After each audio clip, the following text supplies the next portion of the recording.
Chris, and this guy is Steve and Samson. So if you're here tonight, we came together to shoot the poo about the new book that I've written and that's coming out on January 7th, which is a little bit over a month away. And Steve is here because he's narrating the book.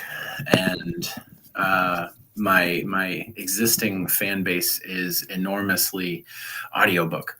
And I asked Steve if you would join us at some point in time on the live streams that I have coming up this month to just be present and kind of shoot the poo about the recording process and his own work, because he's a writer as well. And, you know, what it's like to deal with my bullshit on a daily basis as he reads the book I wrote. And he so graciously decided to join. So Steve, from me to you, thank you.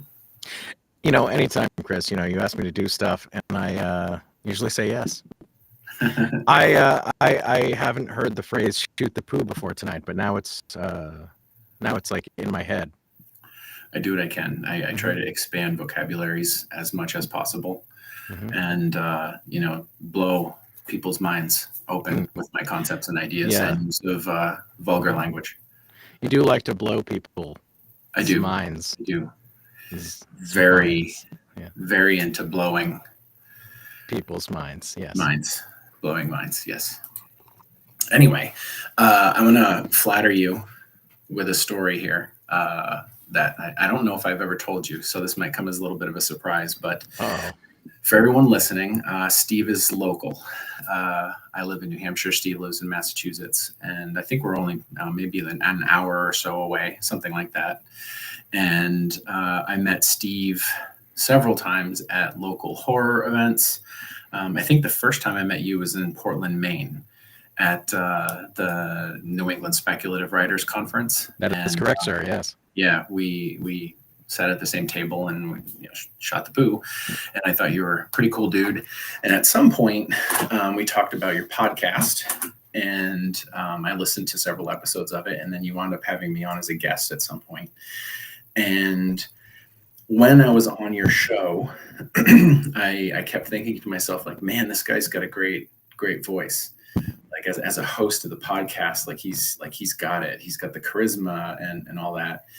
And I even way back then, I mean, this is probably 5-6 years ago, I thought to myself, he should do audiobooks. Like, this is a guy who could be making a living doing audiobooks. And then over the course of the last 4 or 5 years, I've been slowly massaging you into the idea of recording. And I had you do Colony of Lies for me, which is the sequel novella to the Colony Lost novel. And you killed it. Like, it's such a good recording. It's such a good story. You made it so your own, and you added all these really wonderful technical effects that really just punch up the story and just, really make it amazing. And I knew I was going to be writing An Undead Glitch at the time that I asked you to record it. And in my Machiavellian scheme, I was like, if he can kill this, then I know he's my guy for Glitch.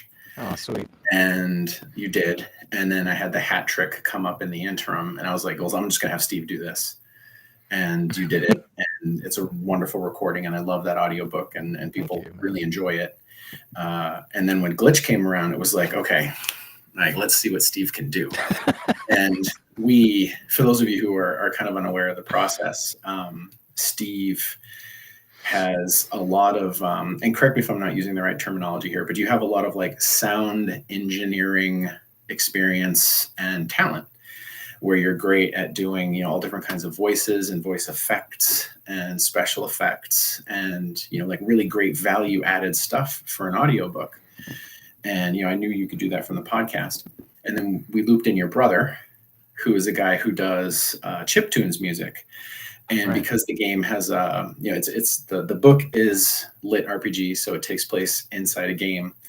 We had Tim work on making video game noises that appear inside the book. So as you're listening to the audiobook, you'll actually be able to like hear, the fun like level up sounds and the quest finished sounds and stuff like that. So having him come in was really cool. And then having you be able to do the recording has been really, really cool. And this is basically just this plan to loop you into recording this book started in Maine like 5 years ago. So I don't normally, I'm not a big schemer, but that's definitely been a part of my life plan. Schemer, no scheming. Wow. Well, thanks, man. That's very flattering, for sure. Yeah, sound recording technology, I guess, is sort of this weird hobby that I ended just getting into because, way back, some friends and I had a band, and then we had another band, and we just started to record ourselves. And I don't know that we were ever all that good at it, but like, there's no such thing as like wasted experience. Like no matter what you do, even if you aren't the best at it, it's still worth doing. And that's what I always tell people about, especially if they're looking to write their own stuff. Your first book is always like people have such a hard time, finishing their first book, and they want it to be perfect. And I always tell them like, well, it's just never going to be. It'll be bad, but you can always make the next one better. So like, I think that kind of is what has happened over the years with my sound recording technology skills as we call them. But so I went from the band, and then we transitioned into the podcast, and we're just wrapping up our 7th year of the podcast. So I do all the editing and post-pro stuff on that, and that's Retro Octopus. And yeah, I mean, I think for Colony of Lies, there were just natural spots, right, that were like somebody's talking on an intercom. I think that's how I kind of started. I was like, hey, is this something that I could, try out, because we can just make it sound like the other person's talking on the intercom, because why the heck? Can we swear? Are we not swearing? You're Yeah, swearing we guy. are. Okay. You apologize in your foreword for the amount of swears in the books. So I didn't know about the podcast about the book, but okay. But yeah, people who are tuning into this, they're aware. They've heard the words. Not. They know all the brown words. Yes. And the blue words, and the pink and green ones. So we we tried. I think that really was the first. It was like, let's try this intercom thing, and you liked that. And then I was just kind of like going, every time be some place that I'm like, well, I can accomplish something here. And we had alien mutant voices, and all sorts of just weird effects and stuff like that. And you can accomplish them pretty easily, like with certain plugins and everything. So it's like, well, I got it right here. Do you want me to try it? And every time you're like, yeah, let's hear it. And we just ended up doing a lot of that fun stuff. And not too much I don't think there was anything really in Hat Trick. I don't think there was anything we did with that. I think that was just straight talking. Yeah, I don't think there's anything special. But this one, Undead Glitch, is truly, it's constant. It's absolutely constant as I'm going through this. It's, you mentioned Tim, who goes by 8-Bit Alchemy, who's also a co-host on the Retro Octopus podcast. But like, he does these chip tunes. So he came up with like an intro theme, and then there's like a closing theme for the end of the book. And then, it was like, well, what if we had a power-up sound? What if we had every time you get an item, time there's a new mission, a new, boss appears, or, and then it was like, well, okay, that's when they appear. What happens when you successfully complete the mission? Or it's like, and then it was like there was this thing where you're like, okay, well, there's a legendary item. You can pick up items, sure, no problem, but you can also pick up legendary items. So I went back to him like, I think we need a legendary item get sound. It's like the same like basic jingle, but like better. Like go up an octave and like do some stuff to it. He's like, oh, I got you right here. And I've already used that twice. So I think there's a lot of value, like you said, with that stuff. It's just honestly, it's just fun. Like as I'm going, as I'm recording, I'm like, oh, I got my bank of sound effects. I'm like, well, I need you just gave the level, so let's add that in there. Yeah. Yeah, the level of excitement I had when you were first sending me the early recording, tests, where it's like, all right, listen to this, yeah. And like the first sample you sent over, I was giddy, you know, because it was just like, oh, it's happening, it's happening. And you know, obviously we like tweaked some stuff, but Yeah. like how awesome it was to hear all of those, you know, conversations come together. Um, and like have a semi-finished product was just like the coolest thing. And you know, Tim again with the music is just killing it, and it just feels like this. I can't even find the words. I'm so excited. It's like a huge project where it feels like the scope of it is just bigger than just, you know, someone's reading a book to you. It feels like, you know, when people are listening to it, they're like inside this experience, more so than in any other book that I think I've ever put out. And like, it's just awesome. It's just Awesome. really awesome. That's so great to hear you say that, and you've been along the way for sure with the very loose-lipped with the compliments, which has been very nice to hear along the way. And I'm happy you're happy, man. You know, I mean, that's really great. I think audio drama is kind of like what you're searching for, but this really isn't an audio drama either, because, you know, it's just me doing all the voices. If there were different actors doing different parts, and you had these sound effects, then it would be an audio drama. So yeah, this is like sort of a few steps in that direction. It's definitely, I think, rare. I listen to a lot of audiobooks, and my wife listens to a lot of audiobooks, and, you know, even she was saying, she's like, you know, it's super rare that you get sound effects, and I only hear them with audio dramas, you know, if it's a full cast recording. But sometimes you'll get music. Sometimes, you know, you'll get music either at the beginning or at the end, or sometimes, you know, on the chapters, like, you know, but that's a slippery slope, because if there are too many chapters, if your book has, you know, 72 chapters and you're playing this jingle every single time, it's too much. But if you have, like, you know, 20 chapters, maybe it's okay. But for us, we decided on there's just this little computer turn on sound that he came up with that I really liked, and and I suggested it as the beginning of every single chapter, to just hear this little bump, bump, bump. And it's just this little, and it tells you that this is a new chapter, and it's sort of innocuous. It's not distracting. It's really quick. It's just little touch. Hey Steve, your audio tonight just got Dalek-y. You sound like a little bit like a Dalek. There's like a weird throaty reverb going on. I don't know. It must be the internet. I don't know what's going on. How about now? Do I want to exterminate? It does sound like you're really pissed off at Dr. Someone. Exterminate. Mess with this. Well, maybe you should say some words. I'll say words while Steve tries to figure out why Restream is messing with his audio, while we sing his praises about how good his audio skills are, and he sounds like a robot is having his vocal cords. So all of the stuff about the recording that Steve said is awesome and true, and it does have that audio drama aspect to it. We don't have a full cast, but we do have a Steve. And Steve has, you know, just a library of voices that he's been pulling from. And, you know, one of the things that's been really fun for me is, like, you'll message me and be like, hey, is it cool if I give this guy an accent? I'm like, sure. Yeah, like, if it hasn't shown up in the book and it doesn't matter, like, yeah, go for it and do something fun with it. And that's like you adding your own, you know, fingerprint to the story.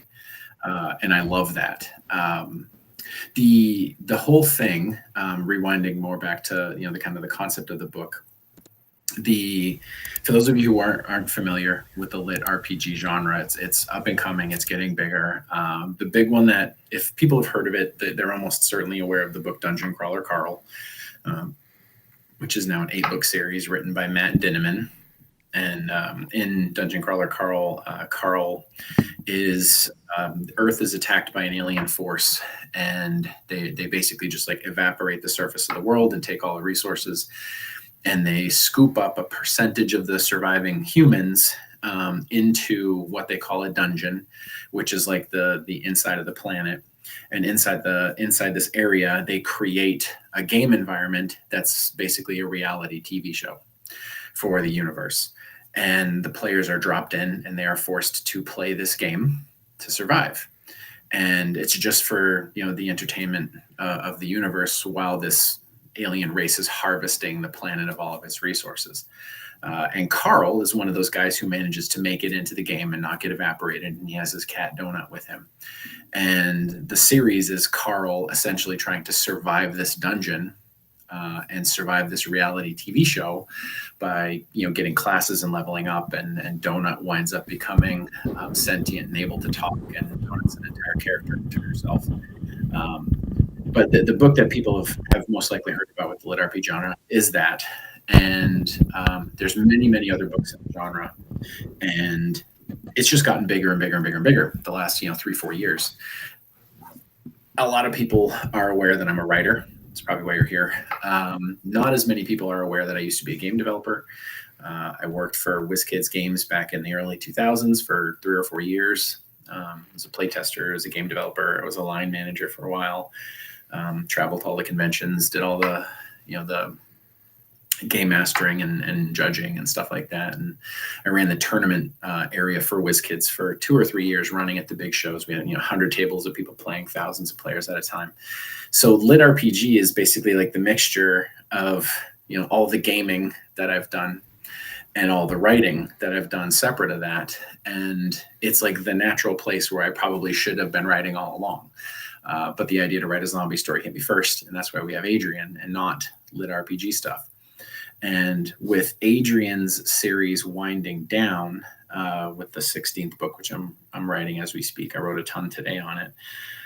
This is going to be the last book, theoretically for good, possibly only for a few years. But I need a break. I've had Adrian front and center in my brain for a very, very long time, and I'm not as excited to write it as I need to be to make it good. And I don't want to keep writing it with a grudge and have the books be subpar. So it's important for me to kind of button it up, wrap it up, give a good the end, but maybe more, and write something else. And with lit RPG finally getting some traction and feeling like, okay, this is a genre that I might be able to write a book in that could, feed my kids. Here I am. I wanted to pay homage to the Adrian story and my roots as a pro writer writing in the zombie apocalypse genre. So in the book, Seth Willard, the main character, is hired to work inside a immersive virtual reality game. And he's hired to be a merchant in there. He's going to sell goods to players who are playing inside this game. And he gets hired to work inside a scenario that's a zombie apocalypse game. So he's basically dropped into, what we would call modern day, a small modern day town. And he's supposed to be a merchant, but when he loads in, there's a glitch. And instead of loading in as a merchant, he loads in as a player. And that means he's not going to get paid because his job is to be a merchant. And he winds up, having a crisis because, part of the reason why he wanted the job was for the money. And also because in order to integrate with the environment, and this takes place in the future, they give you an injection of nanites, little tiny robots. And the nanites link up with your nervous system, with your whole, skeletal system, with your muscles. And they project what you're supposed to be seeing inside this game environment, like it's kind of like Tron, right? Like you're in this gray empty space with just like blocks and stuff. But the nanites fill in the graphics directly into your nervous system. But while they're doing that, they're also maintaining your health. Because if a player gets injured, they need to be able to heal. And in the game, as you get stronger, the nanites will make you stronger. When you get faster, you get faster. When you become more resistant to fear, it amps up the right, hormones to make you fight fear and all that jazz. And Seth also starts the game because he finds out he's sick. And he's in the game long enough for the nanites to kind of cure the cancer that's inside him and to get paid to help his family. And that's like my take on the lit RPG genre, right? So sometimes it's just, you get whisked off to a world, or the world ends and the aliens build a game, or, any other millions of scenarios where a player can get dropped inside a story where their life is gamified. But in this one, it's a job, it's an experience, it's a vacation. And Seth gets dropped in with actual consequences, right? So normally if you die in the game, game over, too bad. You get to play as a zombie now. But for Seth, if he dies, and he essentially gets fired, the nanites that are keeping him alive and curing his cancer get turned off. So the concept of dying in the game will lead to his actual death in the real world. So the stakes are much, much, much higher for him. And he's not supposed to be sick. So he can't tell the company, like, I just need to stay. Like, you got to protect me. Because if he tells them they're sick, they'll be like, oh, well, we can't have a sick person in the game environment. So he's like walking this fine line of staying in as a player and getting compensated to do like basically side gigs for the company and staying healthy, and also like trying to be entertaining because people watch, the people playing the game just like a, kind of like a reality TV show. Because if he's watched and he's popular, he might get endorsement deals. So it's like a multi-layered thing where he's like doing it for financial reasons and doing it for emotional reasons and doing it for health reasons. And, because it's a book by me, shit goes weird. And that's kind of where it is. And that's, my spin on the lit RPG genre. Steve, have you read or listened to anything in the genre? I feel like you haven't. Exterminate? How do I sound? You sound fantastic. Oh, thank goodness. I have not read anything in the genre before, but I am also a gamer, so I really appreciate all the video gamey shit that's in this. And I think that I think it's for a very specific type of audience. This is a niche genre, and the people who are going to be geeky about video games and fantasy books and zombie apocalypse stuff, and it's so tailor-made for such a specific person, and when that person finds this, they're going to like love it. They're going to go insane for it. And your sense of humor is very, very defined at this point. I mean, your audience loves it, and we all do, Chris. We all do. We all love a good few dozen dick jokes. I mean, who doesn't? There's a volume number, right? Like, yeah. Unlike other kinds of humor, where you can beat it to death, I feel like dick jokes just compound. They become exponentially better as you. So what you're saying is you can't beat dick jokes to death. Correct. Okay. You couldn't beat them one-handed, for example. Gotcha. Right. Cool. Yeah, I mean, I guess I agree. But yeah, I mean, it's a very fun book for somebody who loves video games too. And it's like one of those things like, can you enjoy it anyway? I would say yes, but if you also are coming from that side of things and you're a gamer and you love that kind of stuff, it's like, well, you're going to appreciate it on a different level. So it's great. I mean, what can I say? I have heard of Dungeon Crawler Carl, but I don't know anything else from this genre other than An Undead Glitch by Chris Philbrook. I mean, I've heard of that one. I've read most of it at this point, but we're not quite done. You're close, though. You're very close. Yeah. You're very close to being done. Yeah. Got only a few chapters left, so we'll have it out soon. Sweet. Yeah. So serendipitously, I was invited down to Audible's world headquarters in scenic Newark, New Jersey, earlier this year in May, I think it was, for a conference where, they talked all things Audible and whatnot. And it was an awesome experience.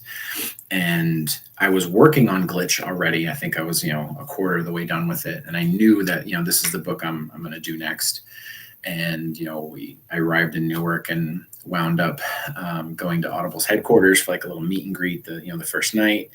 And like the first dude I talked to was, completely random, was like my internal company rep at Audible, the guy who like handles all of my books and all of my titles.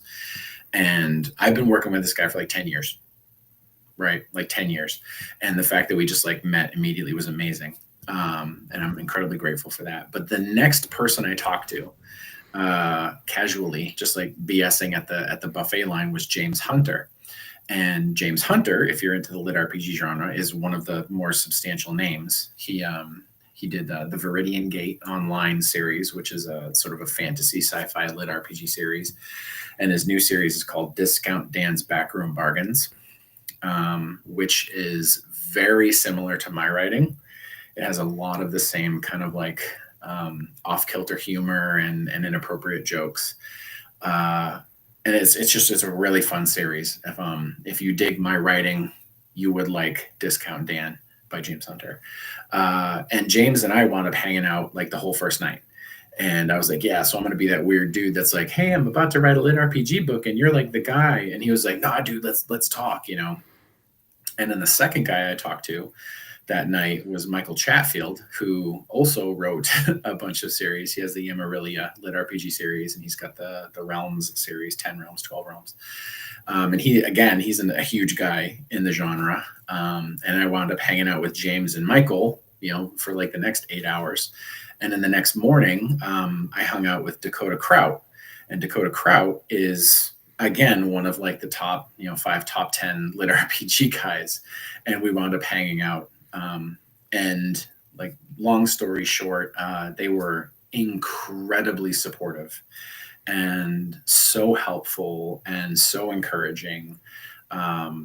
It like really galvanized the idea that like this was meant to be, right? Like this is just something that I'm trying. My wife was like, dude, the universe provides, right? Like you feel lost, you don't know what you're going to do next. You're trying this thing out, and then you happen to get invited to this event, and then you happen to meet this person, and then you happen to meet that person, and then you happen to meet that person. Like that shit's not an accident, right? Like the universe has conspired to give you the opportunity to make this a success.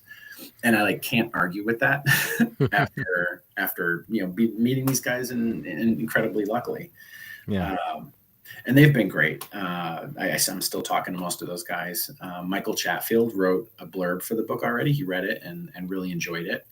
And having his name be associated with the book with kind words is huge. James Hunter has agreed to do a blurb as well, but only if I ask him again, because he's got a lot going on. So I'm probably going to ask him again because why not?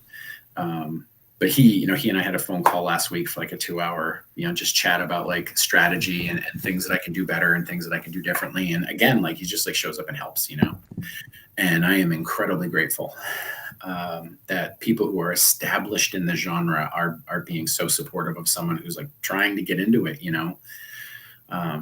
and Steve, my hope is that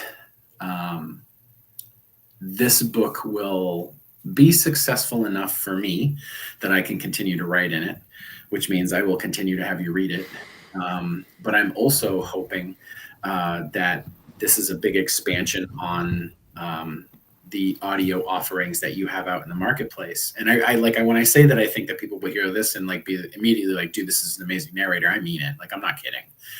And my hope is that this will turn into more opportunities for you as well down the line. Hopefully that's something that you want to do. If not, that's fine. Please just keep reading my shit. But like, I'm just so excited. Like it's such a fun story to write. It's just, crazy, silly humor and lots of in-joke. Yeah. Lots of gamery stuff. And it was just a lot of fun. Yeah. Well, so I want to ask you a question, Chris. Of course. So I think that what's fascinating about this particular genre is that there is just an insane amount of like work you have to do before you start writing. I would say, to the level of a very epic high fantasy sort of series where you're figuring out magic systems and, all sorts of races and, different, societal, politico, like relationships between different peoples. And you're like, that's not the story. That's just all the world, the world building. And I think that it's pretty fascinating. Like, as I get into this more and more and more, like all the thought that you've put into making this not real game feel real. So you're having to come up with all these rules and all these classes and how the point system works and, how, are there bosses? Why are there bosses? Why would you need to fight these bosses? Because this is like an open world sort of situation. So you can go anywhere you want if you can get there and be alive. So it's like, well, that's an incredible amount of work. Like, how long did you spend just figuring out like all of these classes and all of the traits that he can upgrade and all that stuff? It's a lot. Yeah. So where is it? I can actually, oh, it's on the other side of the computer. I'm going to get up and show everybody my ass. Hold on.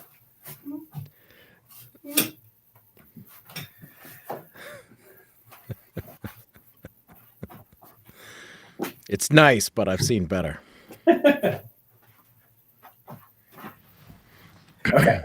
So I'm glad you asked that question because it's actually, it's a huge part of what's fun about writing these for me. Because as a game developer, you're developing a game, right? Like the game system has to add up, like the math has to work. And I'm a very visual storyteller in terms of the game environment. So in my brain, I want to know like the geometry of the space, right? Like how big an area has he got? How long is it going to take him to traverse? If he has to go from point A to point B, what's that timeline look like?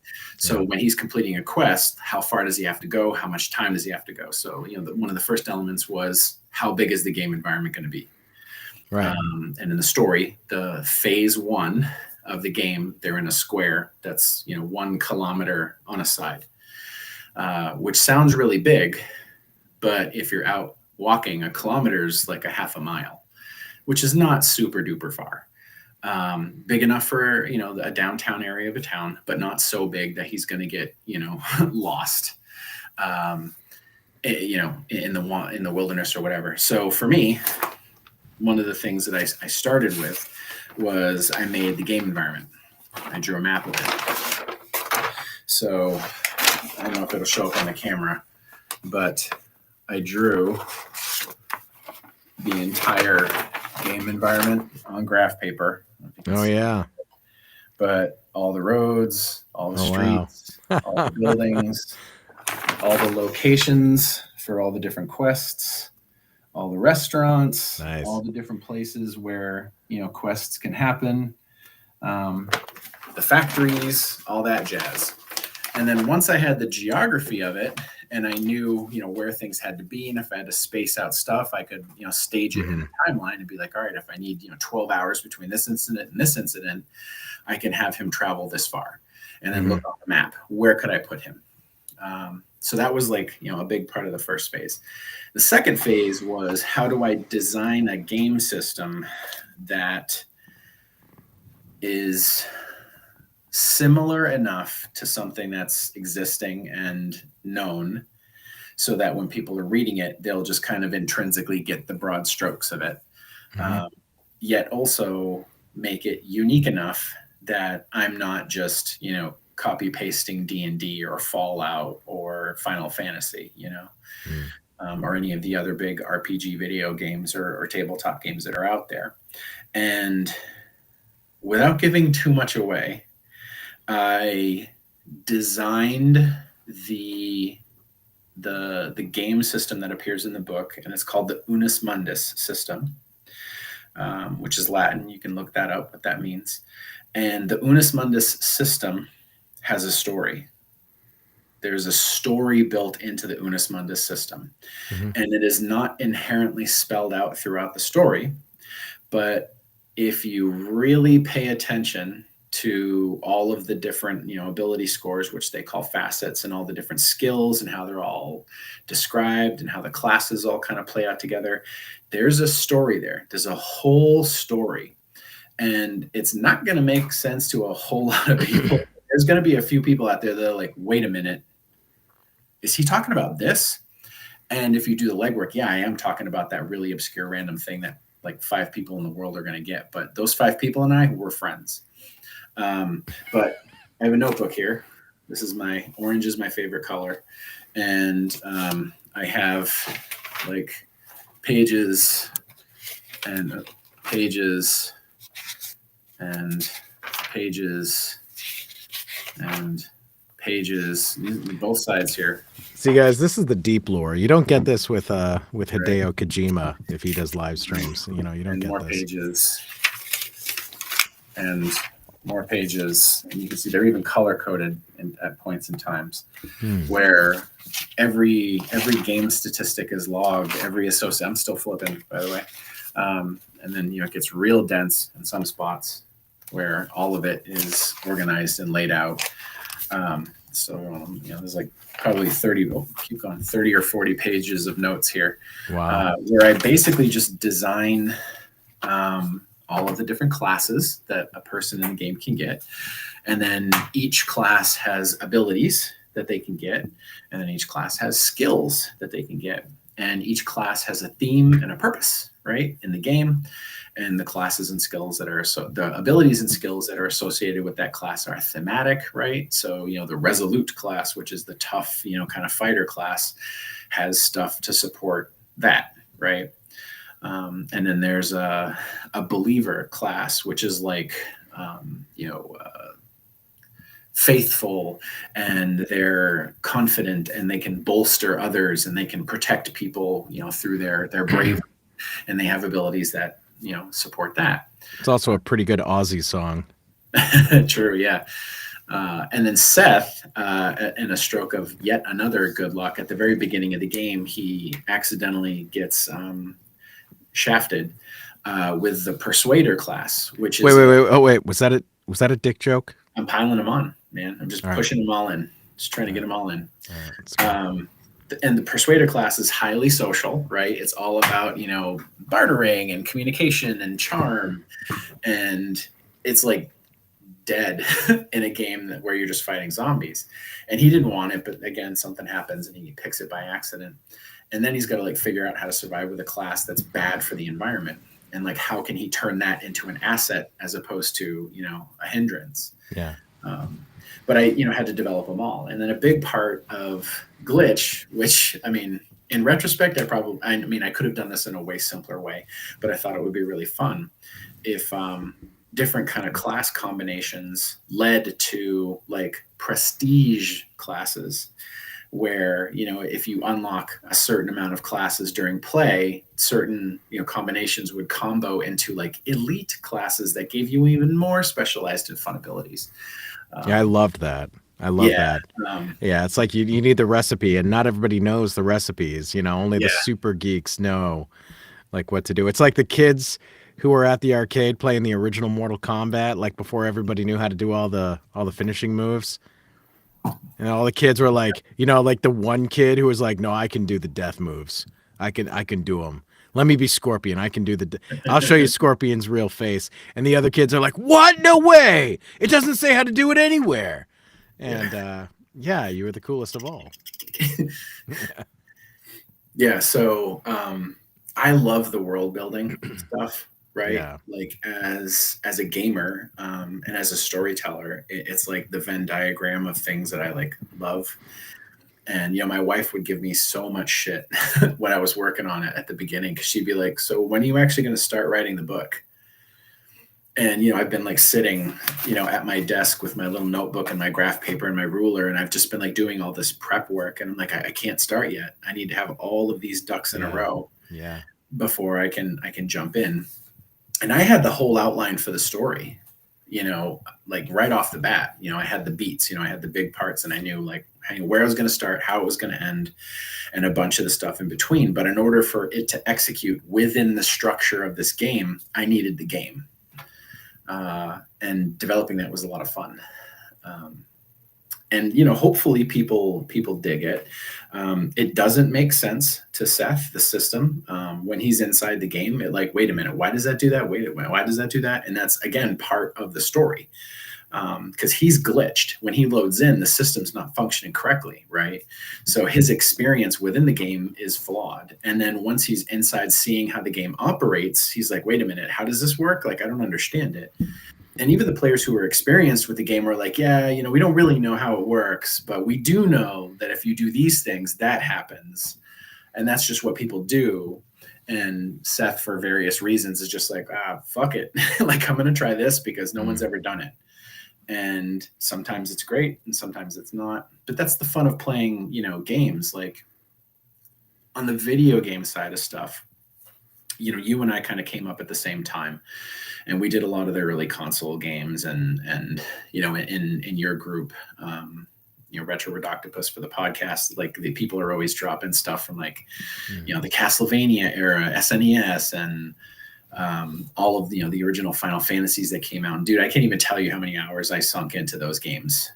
I mean, literally playthroughs of in the 40, 50, 60 hour range on some of these games.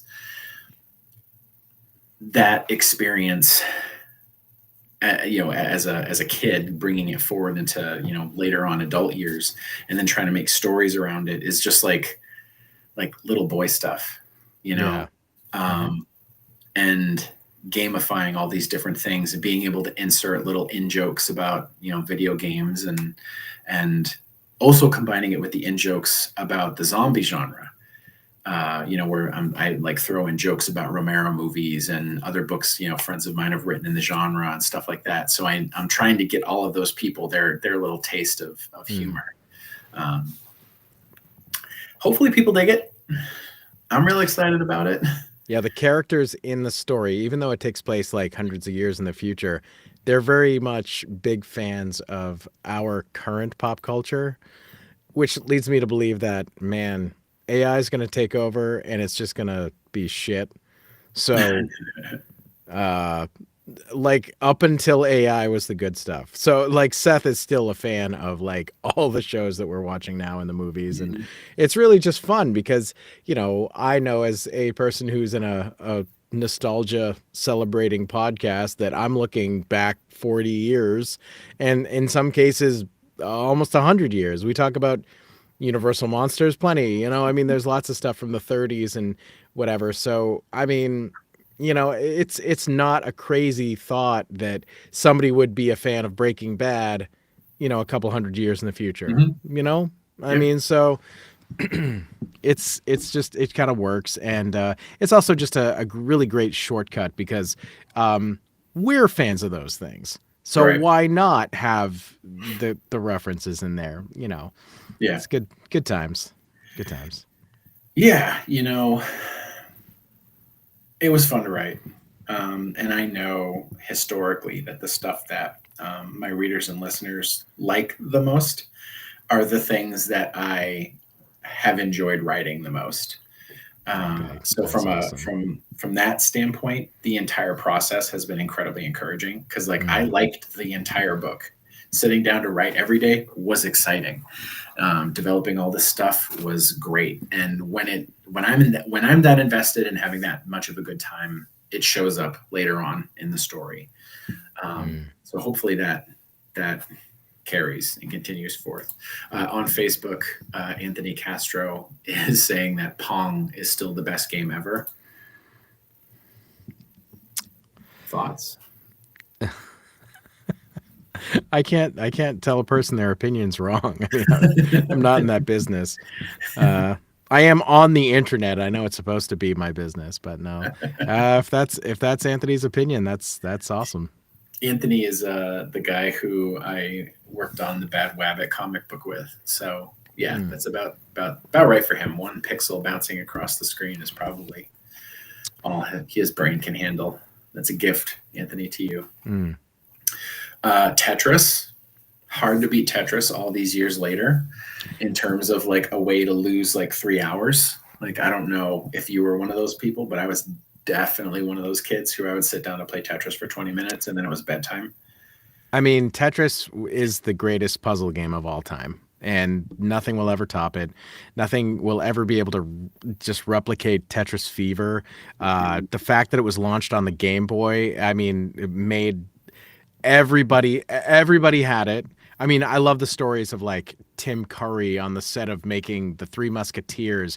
He was like, would not go anywhere without his Game Boy. And then like Patrick Stewart said the same thing. I think he was filming one of the Star Trek movies, probably like, I don't know, First Contact or something. It was like 90s Patrick Stewart, and he's, in his 50s still. And like he's like, yeah, I'm obsessed with Tetris. I can't stop playing. Like there's just something about it because it was that Mhm.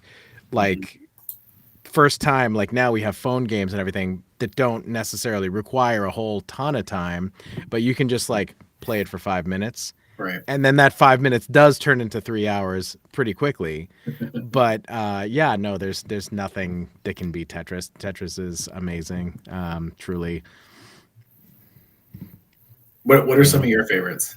Like ones that you when you go back into the Rolodex of things that you have great nostalgia for, what are like top 10 or some of your top 10? Yeah, top 10. We'll be here all night. I mean, Castlevania is one of my favorite series. I have two Castlevania framed posters on this wall and that wall.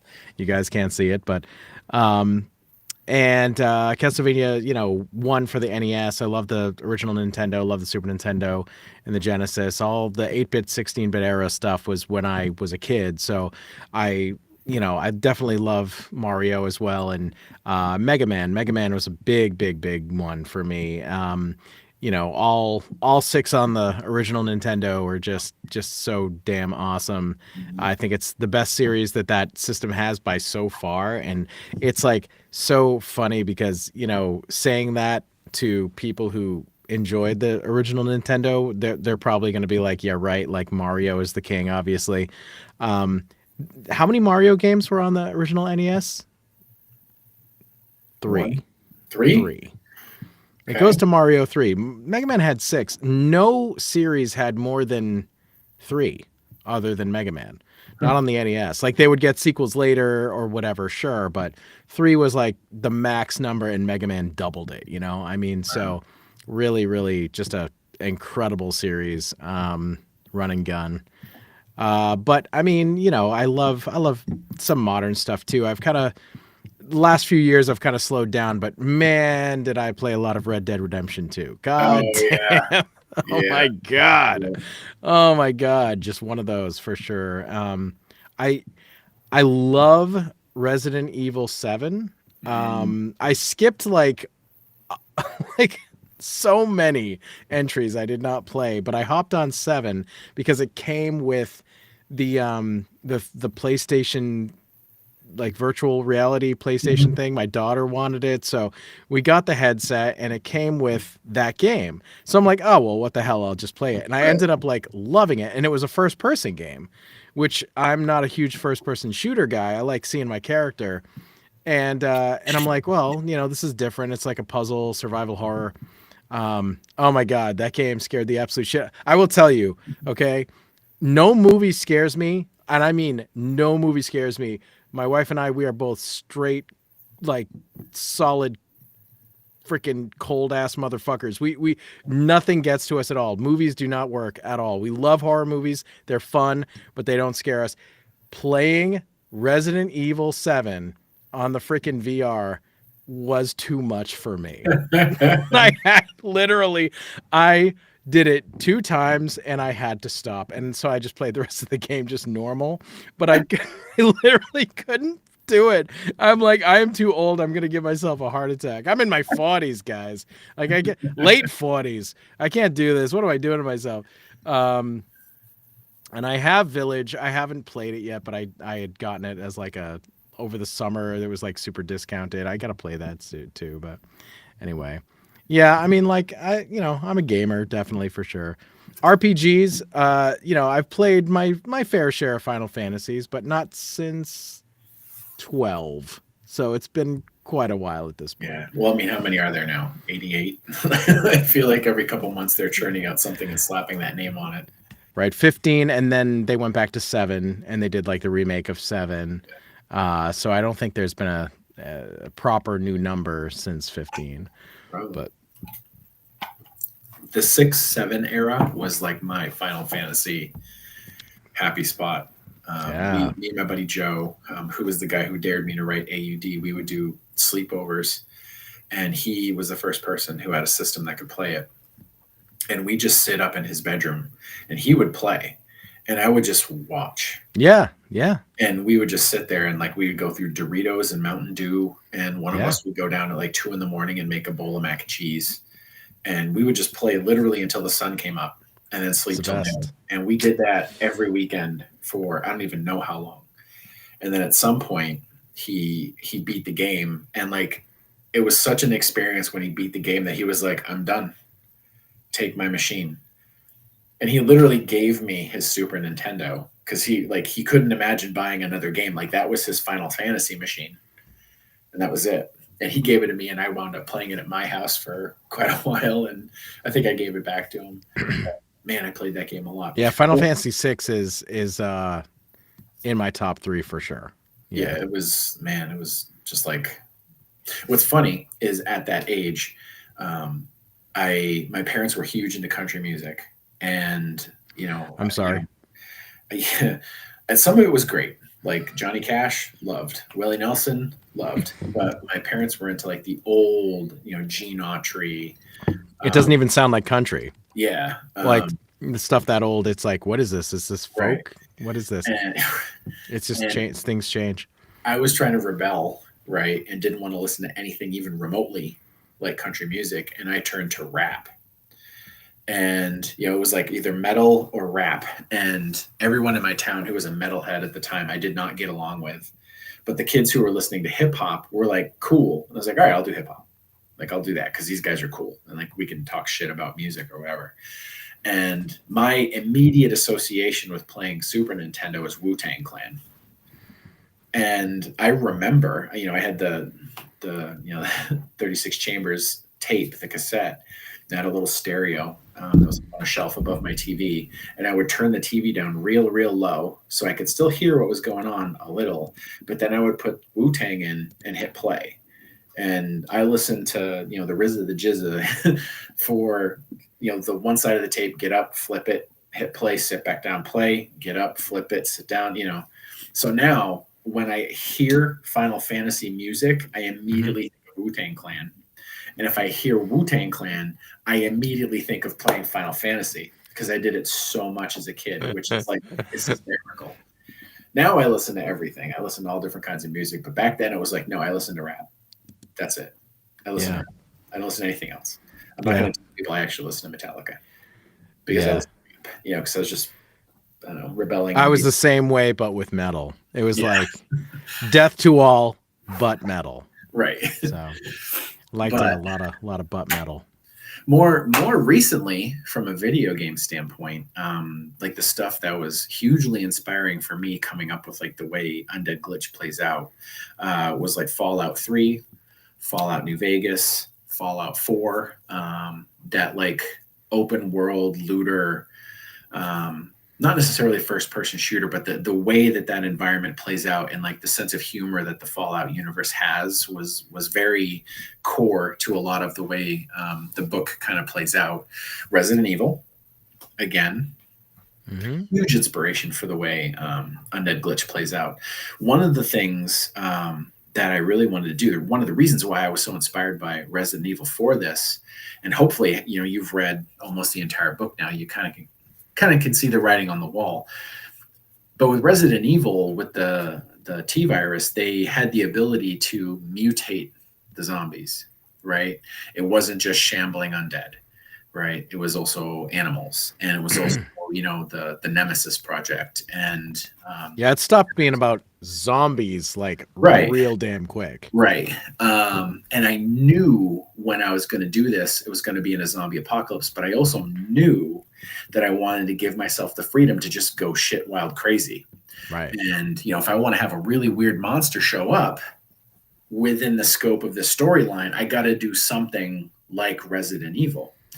And without giving it away, during the course of the first book in the series, Glitch, there's 4 monster variants that show up, maybe 5, where you can see how the trioxin that's creating the problem in the game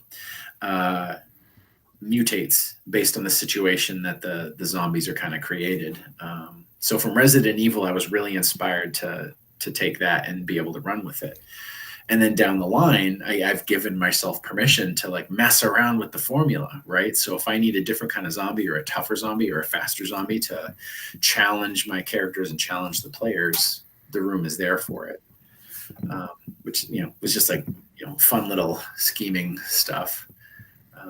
Well, that's good. I mean, it proves like you were looking at the big picture, spending all those hours, filling up 40 pages of notebooks. I mean, that's crazy, man. But yeah, it pays off because you thought about everything first. You built the sandbox before you started playing in the sand. And, I think it really paid off. I mean, the world feels very, very structured, and you're not making it up as you go along. That is the worst feeling with anything. You don't want, I call it the lost syndrome, Mm-hmm. but this is, it was admitted later, Carlton Cuse and Damon Lindelof eventually admitted, they're like, yeah, we didn't actually know what the smoke monster was. We didn't know what all that stuff, the three-toed statue. We didn't know any of it was. We were just creating mysteries, and we figured, well, we'll figure it out later. And that's how they did Lost, and that is why nobody has nostalgia for Lost. It's just it was a ride that we all went on, Right. and it was fun for a while. But when you realize that there's literally like nothing in the center of that donut, it's a freaking gaping chasm of jellyless void. Right. It sucks. Yeah. You don't want that, and you definitely do not give those vibes with this. It's definitely very well thought out, and it's silly. You are allowing yourself. You're like, okay, I have my structure. I'm gonna allow myself to be silly over here within the confines of this believable thing that I created. It's great, Yeah. We have Constantine saying hi. Resident Evil was one for them. And then if you like Resident Evil, you should check out the Necrosis demo on Steam. It's legit, just a first-person shooter, Resident Evil Outbreak. So that's good to know. CA Hoax saying hi. She wrote a bunch of zombie apocalypse books as well. Some good stuff. Thanks for coming in.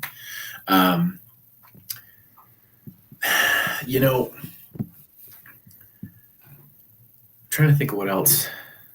The Lost example is great because that for me, like when you're talking about Lost and how it didn't hold up over time, the first thing that happens to me is I get anxiety about Adrian, my big series, right? And I'm now on book 15. I'm writing book 16. There's a companion 7-book series that runs parallel to it that fills in a lot of the blanks, in the core, 15, 16 book series. And then there's a spin-off trilogy that a different guy wrote, Carl Meadows. And he's got 6 books written. We've only published 3 so far. And the enormity of continuity, keeping it all organized, is like, it's a task. It is a significant intellectual effort to keep the events of all of that material organized and sensible. And there are so many subplots and sub-themes and characters that have agendas that don't necessarily pay off, in the short term. There are characters who show up in book 2 that appear like they're going to be a problem, but then they just kind of shuffle off into the background and other storylines took over. And, 11 books later, people are like, whatever happened to that guy? I don't know. I got bored writing him. I got more excited about this other thing. And I think like how easy it is with the enormous content that's out there for stuff like Lost or for, my other series, how daunting it must be for other creators to then be able to like make sense of it and make sure that, the scaffolding they've built around this actually has a building inside it. And sometimes it doesn't, like sometimes it's just hollow. And like you said, it's a fun ride. And then at the end, it's just, oh, okay, well, that was neat. But, the stories that resonate, the ones that stick with people, have a message at the core that may or may not be obvious through the events of a story.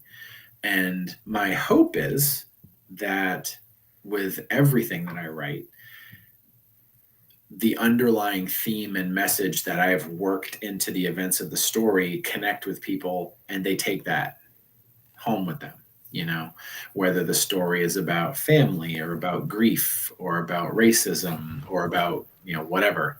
Um, I hope that, you know, I've put it in there in a way that's not too heavy handed and is authentic enough to stick. You know, I want those readers and listeners to like walk away with the feeling and remember and then think.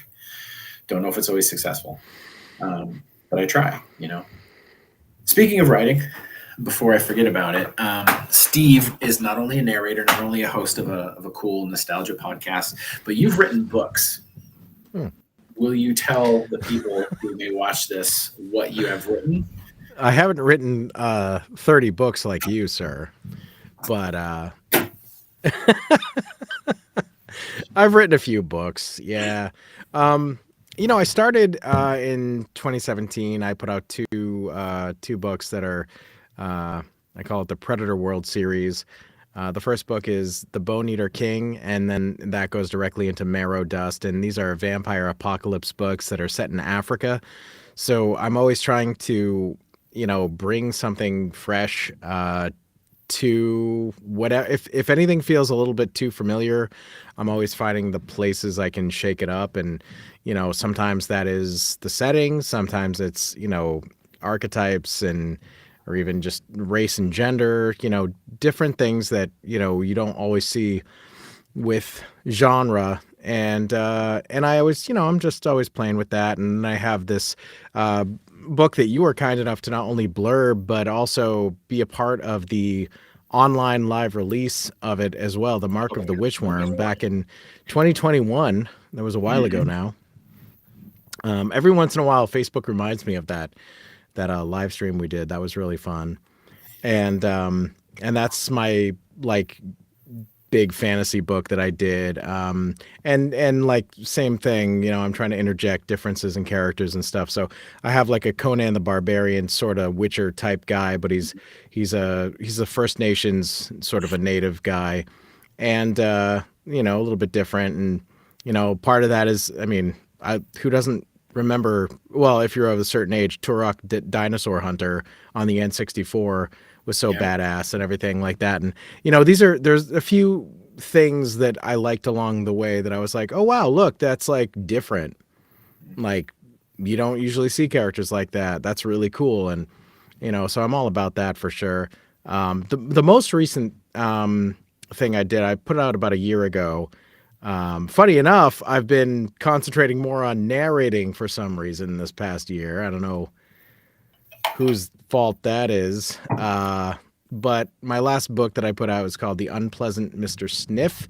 And that is a return to the world of vampires, kind of. And it's it's my 1980s Stranger Things-esque kind of thing where it's set in the 80s. It's starring kids, and there's a monster in the house. And they got to deal with it, and the monster is definitely going to kill their asses if they don't do something about it. The danger is definitely real, and people do lose their lives. And I also had I do short stories and stuff like that too. I just had actually my most recent release. I had a story called A Bath of Merlot that was in this really really great anthology short story collection. It's called Hotel of Haunts, out by Water Tower Hill Press. And really, really cool. Basically, all the stories, I think there's like 18 or 19 stories, and they all take place in the same fictional hotel over a period of 100 years. So you're kind of getting this like snapshot history of this one fictional place and why it's so damn haunted and so many awful things happen there, and some of the stories connect, and it's a really great anthology. I was really happy to be a part of that as well. So yeah, I like fantasy, I like horror. I mostly do horror, I guess. You also had the anthology with Tom Didi. Yes, Tom Didi put out The Rack. And as I tell people, I'm the second most famous Stephen in that book, um, of two. Hawking. No, King. They got a King reprint for the Rack, which was really so cool, Yeah, that's just awesome. amazingly cool. And the Rack 2 just came out a couple months ago. Yeah. So yeah, all new authors except for two. Krista Carmen and Larry Hinkle got to be in the second one as well. I'm not jelly. I'm just saying. No, it's a really great series. I love being a part of that. So honored to be amidst those amazing writers. I mean, my story comes between Philip Fracassi and Clay McLeod Chapman, and I mean, like, what world are we even living in? So very cool, and very grateful to Tom Dede for it is pronounced Dede. I know it should be Deddy, but it's everybody says that. I screw it up all the time. No, everybody does. I Everybody, know the it's guy. that's not how he pronounces it, and he's like, I should just tell people it's Deddy. What the hell? I mean, as a horror writer, Daddy is like pretty cool, right? I know, and that's what everybody says. Right. You're not in realty, man. It's not a deed. Yeah, But hey, Tom's great. Tom he's also very good. won a Stoker, so I can't say anything. That's right. He won a Stoker for his first novel, Haven, back in 2016. Yeah. Yeah, I met him right awesome. around then too. He had just won it, and he was at a Reezy at a conference down in Boston. Oh, nice. I moderated a panel that he was on, and I hadn't heard of him until I'd got the panel list, and I didn't know anybody on the panel. Well, nobody had heard of him at that point. Right. The Stoker was his first thing ever. Yeah. I mean, and I wound up moderating a panel with Tom, Hillary Monahan, and like three other people whose names are escaping me. But like in retrospect, like it was like a heavy hitting panel, and like at the time I was like kind of a nobody. Like I mean, I was a fully employed writer at the time, but like I hadn't made a name. And I was like moderating these people who, in retrospect, were like relative juggernauts at the time. And I just did not get it, which made me a great moderator because I wasn't like fawning over these people. I was just like giving them questions and controlling the tempo. Yeah. And then like a week later, I was like, oh shit. Like these are cool people. Like, why didn't I talk to them more? So that was a fun experience. Yeah. I mean, yeah, Hillary's awesome. Yeah, she's great. I love her. And yeah, I mean, that is really cool. That is really cool. I met Tom shortly after that, 2017. We did our first live event together, which was Rock and Shock 2017, which was a big convention in Worcester, Massachusetts. And it died in 2019, right before the pandemic. So I only got to do it a couple of times as a writer. I'd been as a fan when I was younger because it was going on for I think it lasted 14 years total, but it was a big deal. And now, of course, we got the successor con is Silver Scream, and that is growing way too fast. The success of that con is weird. It's crazy. Hey, if they're doing it right, good, more power to them. Yeah, they just had their fourth year, and the fourth year in Massachusetts, and they did the first year of a satellite con, Silver Scream, in London. Wow. So damn, yeah. It's put on by the singer of Ice Nine Kills, Spencer. Oh, cool. Yeah. So he's so in bed with all the horror community, not literally, but also probably literally. I don't know.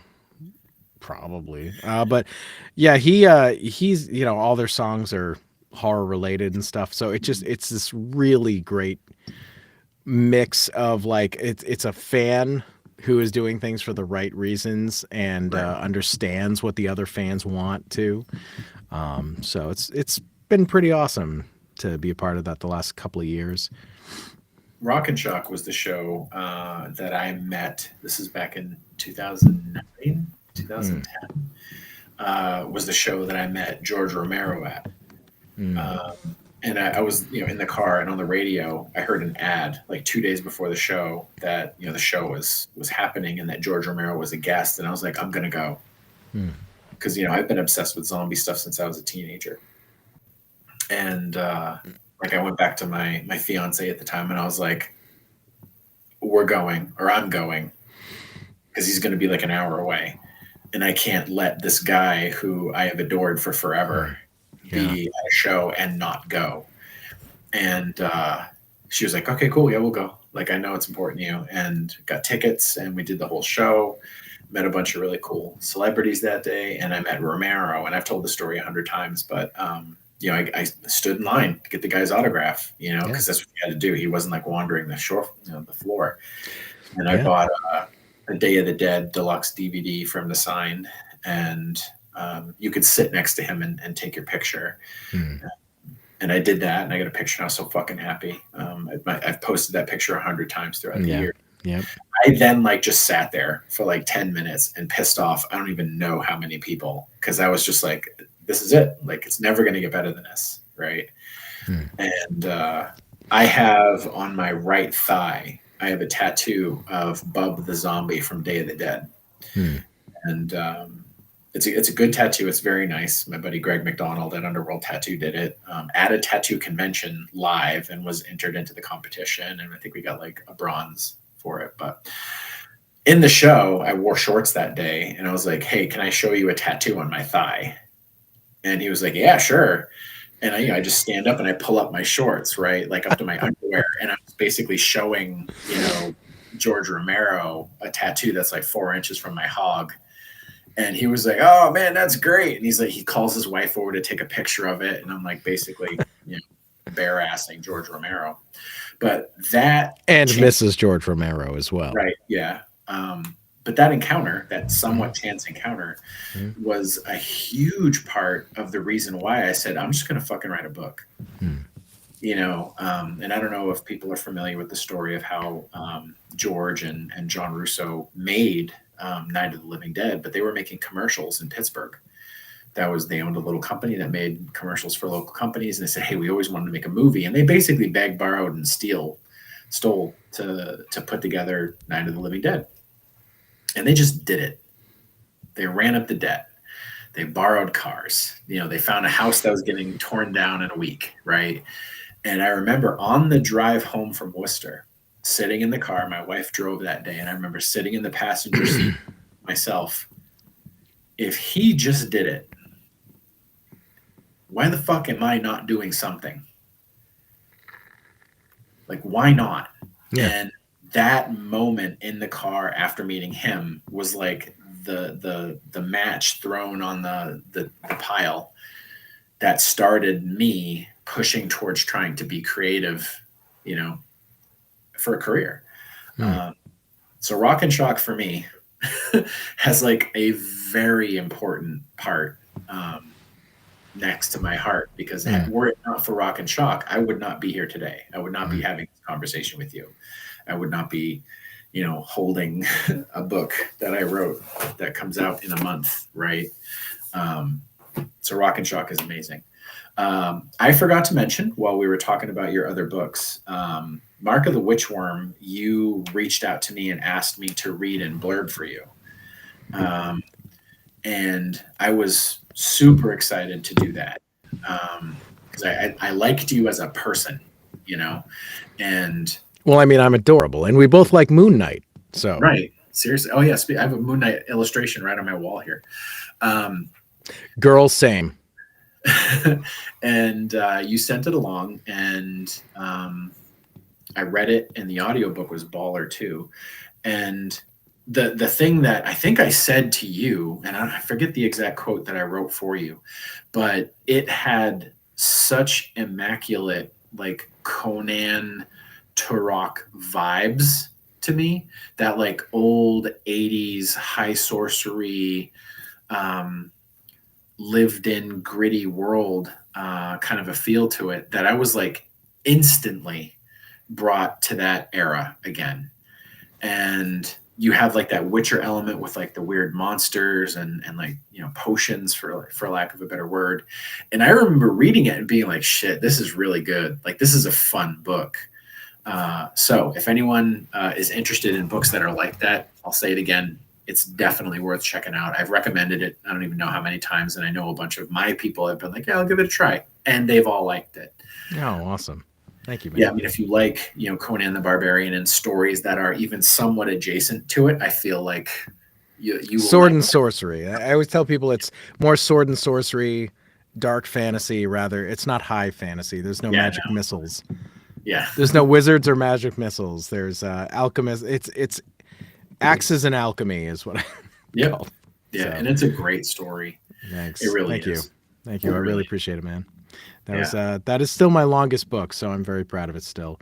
And if people are interested in checking that out, it is available in various places, but I would appreciate it if you went to roughhousepublishing.com and got it straight from the tap. It definitely helps me out the most, and it helps my publishing house, Rough House Publishing. I work with them a lot, and that would be great. Yeah, if you're interested. Yeah, definitely check it out, please. It is a really fun story. Thanks. Thank you so much, man. Yeah, no, I mean, I'm happy. Rising tides lift all ships, and I like watching your ship come up too. Is that what you're calling it now? Sure. Are we talking about dicks again? I think so. I suspected it. I wasn't positive of it yet. So we'll probably wrap up here in a little bit. It's almost 11, and we've been talking long enough that people are probably bored with us. But that's okay. We don't need them. No, I'm here for you. Yeah. So as I was saying to Steve right before we went live, that I want to do a regular live thing, probably once a week between now and the launch of the book, because I really want to put it in front of people as much as possible, because it's really important to me that people give it a shot, and hopefully they can connect with it in a way that they've connected with the other stuff that I've written. So to that end, I'll be on. I have a schedule that I posted. I'll be on every week at some point in time, one night at about 9:30, to just do this again. And I reached out to Steve, and he was gracious enough to say, "Yeah, sure, I'll show up." And he was like, "I'll show up to all of them, so you feel free to change your mind." But we'll probably come up with something a little bit more structured. Maybe we'll do like a game show element or something like that, or we'll have an agenda. But the hope is that we'll be able to do conversations about the story, conversations about writing, conversations about narrating. I might rope in a couple of other people to maybe pop on with us at some point. That might be a fun third person to have, either with the genre or otherwise. I'll probably reach out to Michael or James and see if they want to pop on and talk about the lit RPG genre, because they're both great guys, and they might have the time. So that's kind of what, the aim of talking about these. And again, these will be recorded and they'll be posted. So if you're not watching this live, thank you for sticking around for the hour and a quarter we've been online. In closing, Steve, you already mentioned Rough House Publishing, which is a great place that people find you. If you're talking to people about where to find you as a writer, where do you like to point them? You can find me on the Gram. You can find me on Facebook. Steve Van Samson, you will find me if you type that in. I'm Van Samson Steve on Instagram, I think. But that's easy enough to find. No P in Van Samson. That's where everybody screws that up. And also check out my super fun podcast, Retro Redoctopus. The word Redoctopus is it's made up bullshit, but it's easy to spell if you break it down. It is the word octopus with R-I-D in front of it. It's not that hard, guys. It's Retro Redoctopus. It's basically our version of the word redunculous, right? It's like, what's even more ridiculous than ridiculous or redunculous? It's Redoctopus is the final level of it's in its final form. 8 legs of ridiculous. Yes, that's right. 8 legs to hold you. Yeah. And I have been a guest on your show a couple of times now, and it's been fun. And just listening to other episodes, again, really fun. If you're watching this, you probably already know how to find me because you're already watching this, so I'm not going to give people links to stuff. I will just mention that for Undead Glitch, the pre-order is up. So if you want to give the book some support, if you want to give Steve some support as a narrator, you can pre-order it. It would be hugely helpful to get those pre-orders in to show the publishing community, that the story has some weight behind it. You can go to Audible, you can go to Amazon and pre-order those as well. And then when it comes out, it'll be in retail and all that other jazz. But for right now, you can pre-order the Kindle and the Audible. Releasing January 7th. Thank you for having joined us today, or tonight, wherever the hell you are. Maybe you're in Australia, I don't know. And we'll be on, or I'll be on next week. And again, thank you, Steve. Any final shots across the bow? I think we need one final dick joke, but I don't know. I can't think of anything veiny enough. Do you got anything? We'll cock it up. All right. Anyway, buttholes. Have a good night, everybody. Bye.